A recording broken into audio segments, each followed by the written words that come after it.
It's William Yang from longfinancetrade.com, and I want to talk a little bit about a concept called justify. Okay.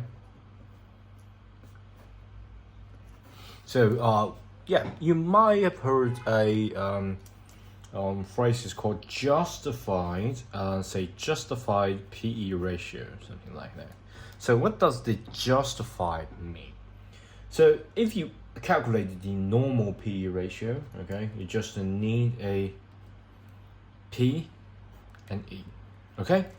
Sounds so simple, but in real life, it's not just about formula. It's about get the actual data.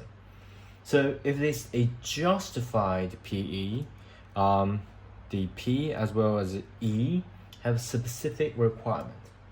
Okay, so the justified PE ratio, the P in the numerator is equal to the fundamental value. So you have to look at the fundamental data here, because that fundamental value, when you using some valuation model, you calculate that and you justify the price. So basically, we're going to use the single stage Gordon-Gross model to get this P. So it's not just a price, but rather is a value. So it's a fundamental value. So basically this will get the value 0, okay? And value 0 divided by the earning, okay? And that earning, we'll talk about the trailing as well as the forecasted or forward-looking, if you will. So this earning, we don't worry about it, okay? Right now, let's just assume it's a trailing. So it will not be a prediction, it's just the earning 0, okay? So let's talk about the value here. So we can use Gordon-Gross model, D0, which means the dividends just received, just paid, depending on which side you're on. 1 plus G, the growth rate, okay?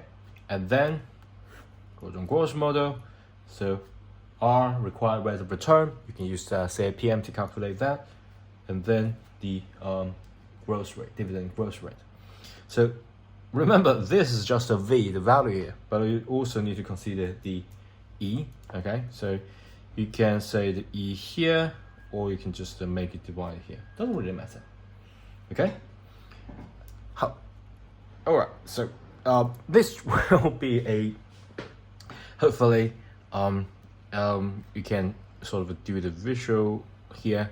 So if I can make animation, but unfortunately I'm using pen. So basically I'm going to move this and gradually move it to here, okay? Why I'm doing this? That's because if you move it here, you got the D0 divided, right? Divided by E0, okay? And then 1 plus G divided by R subtracts G, okay? So what is this? What is this? Because you move it here, you place it all together, okay? So it's dividend and earning. So dividends and earning. So dividend, what kind of percentage does dividends account for this earning? So say you earn $100, you pay out say $40 as dividends. You got this like a payout ratio, right? So in the CFA exam, we got this B as a retaining ratio. So retain is a percentage, right? So 1 minus the retain, we got this payout ratio that will be here, because it's like the payout and whole earning, so it's a payout ratio here. 1 plus G R G, okay? So this will be our justified PE ratio, and we're using the E0 here. So E0 will means that it's a trailing, because it's not a prediction. It's the earning that you find on income statements. So it will give you a trailing data.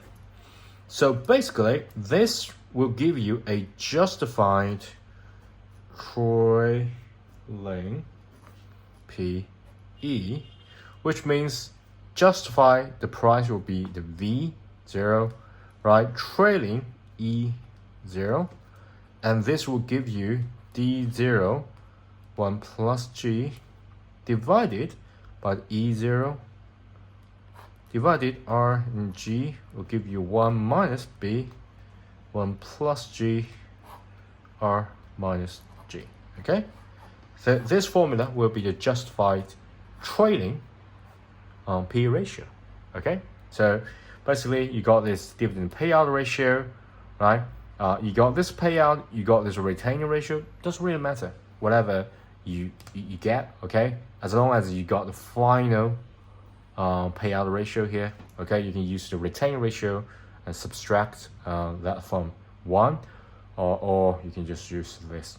And multiply that 1 plus the dividend growth rate, R, using say PM, R and G, and you can get this answer.